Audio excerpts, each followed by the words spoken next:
All right. I just want to experiment with a moment of, yay. I know everything is just as fucked as ever.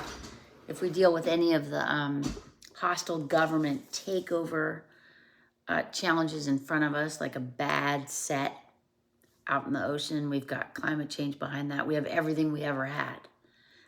But for a moment, let's just take stock of the yays. I'm going to try 5 fucking things in full tribute to my5things.com for that format. And first, I want to appreciate the shit out of the fact that we are so funny. Oh my God. I was reflecting on the, we thought then, horrible George W. Bush years. I was reflecting with my dad that at that time, we really only had Jon Stewart. So at the end of each shocking day of the Patriot Act or the total lies taking us into the Iraq War and kind of breaking our global alliance for the first time, not to, it turns out, anything the degree we're breaking those now.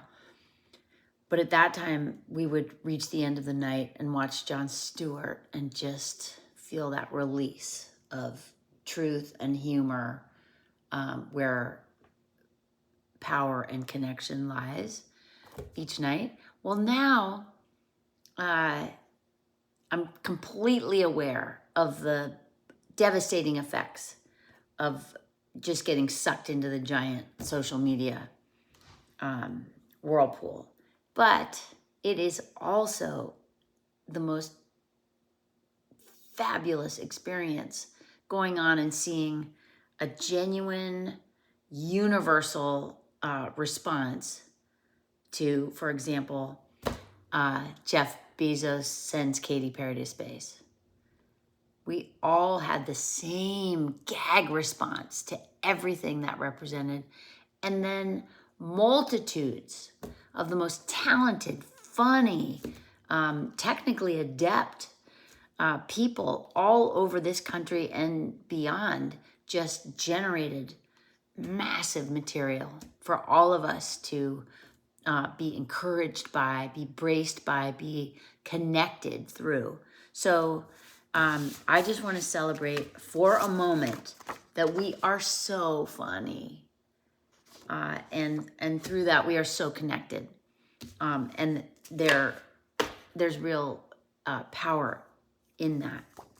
I think also the music that has jetted out of so much of this, Jesse Wells, and then that amazing family group that created the capping on Katy Perry in space. So fast, so good. Then the next of my 5 is complex, but I'll just touch on it. Nobody is rich enough for this. So I thought this weeks and weeks ago. I thought, boy, all the people who thought they were either with Trump because they were going to get the tax cuts or they were against him but had this quiet little feeling, well, at least I won't be paying any fucking taxes, are finding out now that no one is actually rich enough for this. There's nowhere to go with your capital. It used to be you could sort of play a hedge. Equities, stocks are going up. If they're not, if we're in a crash situation, you can buy short or head into the bond market. There's nowhere to go. Rich people are fucking buying gold. That doesn't happen. That doesn't happen. Crazy people buy gold. Rich people are buying gold right now or just losing their minds. So that is extremely different and very interesting. And the people I would note, one, Stephanie Rule who you're probably familiar with on the 11th hour, and then before that is more of a business analyst on MSNBC, is sort of one thing in her former host role, pretty slightly more buttoned up, but now she is cutting loose online. So again, we understand the black hole of social media, but right now it is really doing its job by giving us full access and her a full outlet to, in this case, her expertise and her spirit and her courage. She was on Tim Miller of Bulwark, and she specifically was talking about all the sort of investors and business people that are calling her flipping the fuck out for that bond reason, going into a fight with China when they hold all of our debt and who we count on to buy our next refinancings and our next debt isn't working out. So there's nowhere to run. If you've got a bunch of cash, you're trying to figure out where to put with any certainty, with any safety. And so them, in addition to that panic on the discovery, they're dealing with a moron who cannot establish any form of investable certainty going forward, good or bad, good market or bad market. There's nothing there to grasp for investors. Add to that they're calling her with deep business concern over the Abrego case, because this is the first look at what happens when the executive branch disregards the highest court in the land. So if the fundamental function of any investment animal out there is to accurately identify and manage risk, one of the reasons that the US has been such an economic engine is fucking absolutely the rule of law. The rule of law gives predictability and order to investment and to economic activity. And if this, one-man rule of moronic, self-interested, moment-by-moment insanity is going to overrule the highest court of the land again, then the entire fabric of sovereign certainty is gone. And then, it really reduces where you can go in the world with any certainty from a business / investment perspective. So again, the idea that the big money folks who probably supported him because of the riot of growth that was going to occur around the deregulation, and regulation's a separate topic, but this is not how you address it. The fact they're concerned about a man who received no due process and was shipped out against court orders to a concentration camp, really, in El Salvador.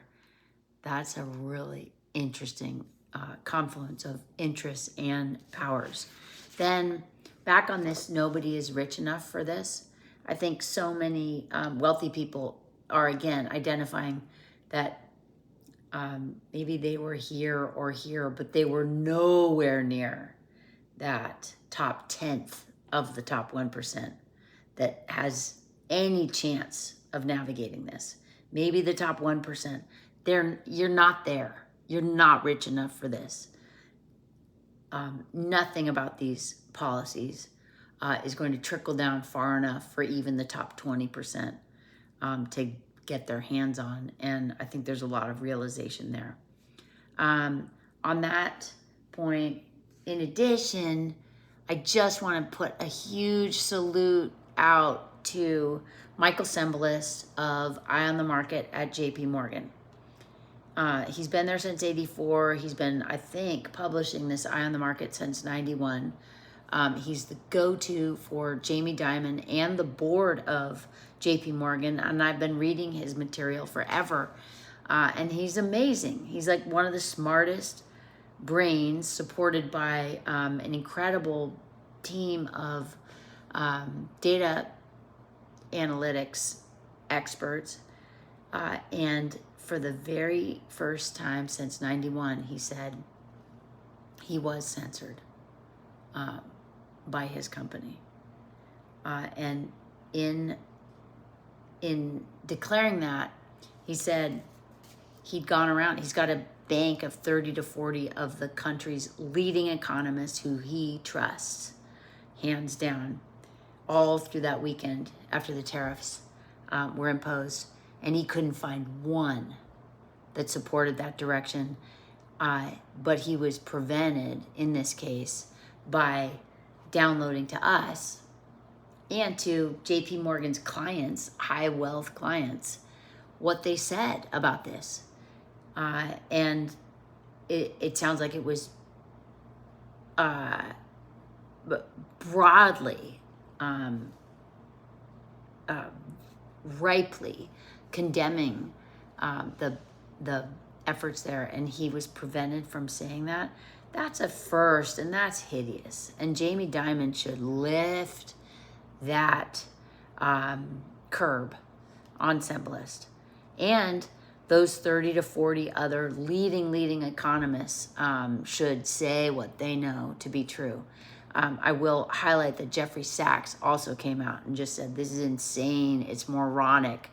There's nothing about what's happening that makes sense. And so, again, in America that has gone so completely over the cliff in terms of its self-identification as an economy, first and foremost, and worse, an economy not for the American people, but for those who are really creaming that productivity and the profitability associated with the work at hand off into their own concentration of wealth and away from the people doing the work and supporting the kind of country that makes that wealth possible. It's pretty significant. I think that whole sector is feeling at risk in the same way so many of us are. Again, they've got plenty to eat. They've got private security, whatever. But at least they're worried. Then the next, I think this is my third, this whole question, is protesting worth it? Well, my goodness, in so many ways. We have changed in the past 3 months. Please look back and remember how you felt. In particular, not just at the inauguration, but in particular after that DOGE weekend, the first weekend in February. I remember February 3rd is when I felt like the sort of whatever bottom I had created dropped out. And it was just bad. Everything was bad. And I know it still is, but the energy has absolutely shifted. And I believe that the protesting was very much a part of that. I want to, we need to pay attention to what changes over time so that we're not desperate in our any given moment. In the very beginning of February, when it was so bleak, 50501 and Tesla takedown got started. And I was lucky enough to stumble across the announcements for, I believe it was February 5th, 15th, right around there, the first Tesla takedowns and the first 50501 protests. And there was no general awareness. It wasn't easy to find events at all. I had to join fucking Reddit to start tracking 50501 and get that information. But then there I was in DC at that first protest by the Capitol reflecting pool, and it didn't feel like enough. It felt too quiet. I felt sick. But one woman there, as I've mentioned, said it's a start. And it was a start. People kept showing up. And then the first Tesla takedown, same thing. It was tiny. It didn't feel like enough, but it felt good. It feels so good doing it. It feels so good. I'm hoarse from yesterday's protest. It feels so good yelling with your fellow Americans and to your fellow Americans. And you can see the people in the cars passing by. There are many faces where I think you would not feel safe standing on this curb in the same way I do. Just brown, obviously working people who I have no idea what their legal immigration status is, but passing us in the safety of their own car, they can just honk the crap out of it and raise their fists and be with us in opposing so strongly this hostile government takeover that is underway. And then, so that's where I see the, to be woo-woo Marin, the energy shift that really has happened. And I think the protests are a big part of it, because more and more people have gotten over that barrier of, well, I'm not really that protesty or political or whatever. They see it. They see a family member, they see a friend doing it, and then they show up. The next time, the people driving by, when I started, it was very quiet, and there were quiet thumbs up, there were tiny taps on the horn, and then now fists, huge honks, and then the people with us in the streets are wildly louder, wildly more confident, organized. See you at the next one. See you at the next one. Connected, certain, not questioning why they are there. And then lastly, I think media coverage like Rachel Maddow's, oh my God, and then social media of these protests, where the highlight is of the 5+ million that showed up on April 5th, the 4 million that are estimated to have shown up yesterday, April 19th. The distribution of this into all states. My husband was in a deeply red county in New Jersey. 500 people showed up. They found each other. They found they weren't alone. There were, 2 MAGA protesters, and my husband set up shop with his FDT sign right next to them. The cops wanted to separate the two, and my husband said, "We're good, right? We're just next to each other. We're chatting. We're good." And the Trumper said, "Yeah." So that's helpful shit on a local community level. And it's just, I think, invaluable that people in their communities are seeing their neighbors standing up with some courage. I think that is spreading courage, and people are realizing how they themselves feel about what's happening. I think it's so much more valuable than a massive DC protest where people are out of their towns, out of their communities, and just trying to make a big number. And the other thing that is clear is that this is far more resilient. Going after maybe MoveOn.org back in the Bush days, that was singular the way Jon Stewart was singular. Now, 50501 is this kind of invisible fabric that all the federal employees are feeding into with their various amazing organizations. Labor is feeding into. the Indivisibles joining in, the Tesla takedown. There's just really, there's no one throat to choke for this authoritarian regime. It's really disparate, and I think no matter what happened to anyone who started any of this, we would all start showing up in our neighborhoods, and we know now that our neighbors will show up with us. That is sturdy. And then lastly, we don't know what effect, not even lastly, the rest of the world is seeing people in the streets in America with some persistence and tenacity. That's just helpful.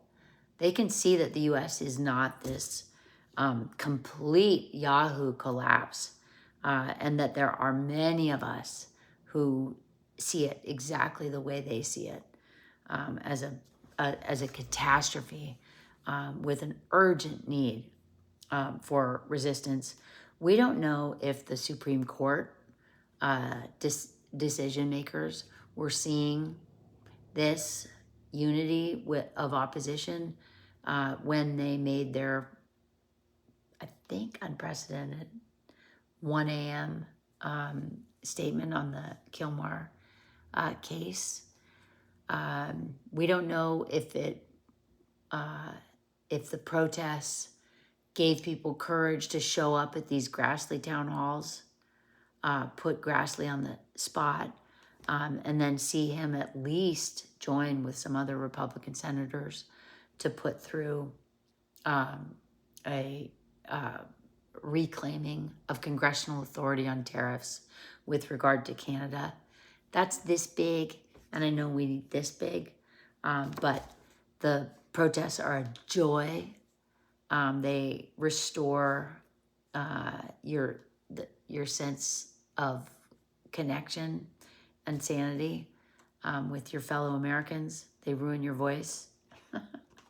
But then too, when you go on social media, you see good things, inspiring things, rebel things, alongside the disaster moves of this authoritarian regime. And we're making that possible. This one, this is second to last. Fear is his only power. You can see more and more with these just idiot moves, disaster plays, the power that he's taking and the GOP is taking really only rests in his belief that fear begets power. So every single one of us rejecting fear reduces his power. And every move that we make that encourages courage on the part of others, by example, rejects the fear that is his power.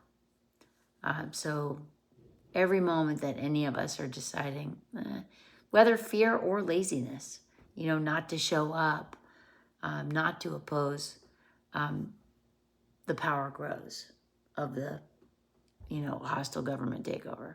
And every time we make noise, we push back, we show courage, or we show, some get off your assedness, we reduce his power and make better things possible. And then lastly, we don't even have to do anything about this. Moron karma happens faster. They're fucking morons. They did everything they did, and he did, on tariffs without thinking about the bond market and our vulnerability, for example.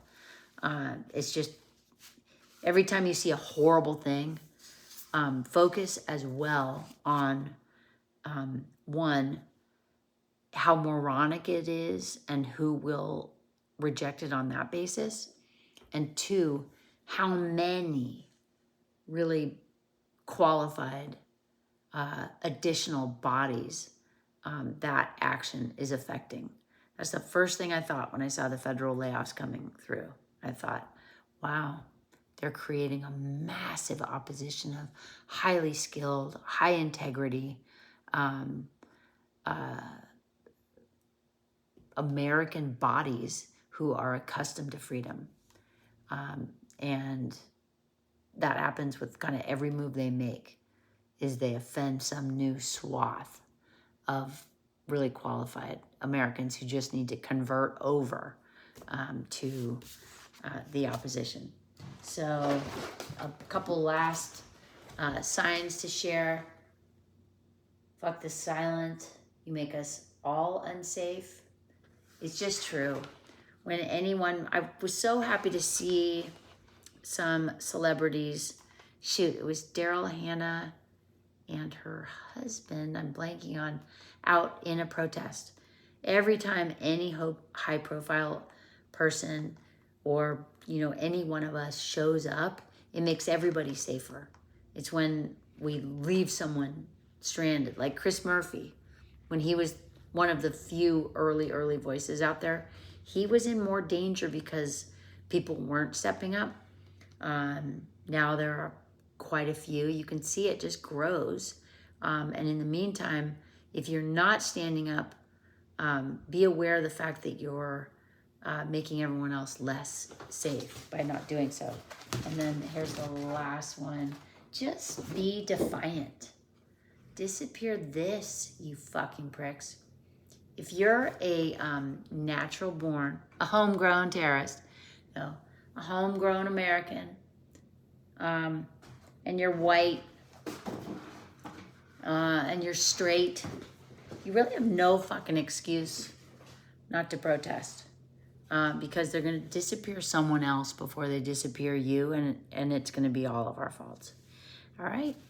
Thank you. I know that was long and hoarse, but it was nice to be with you.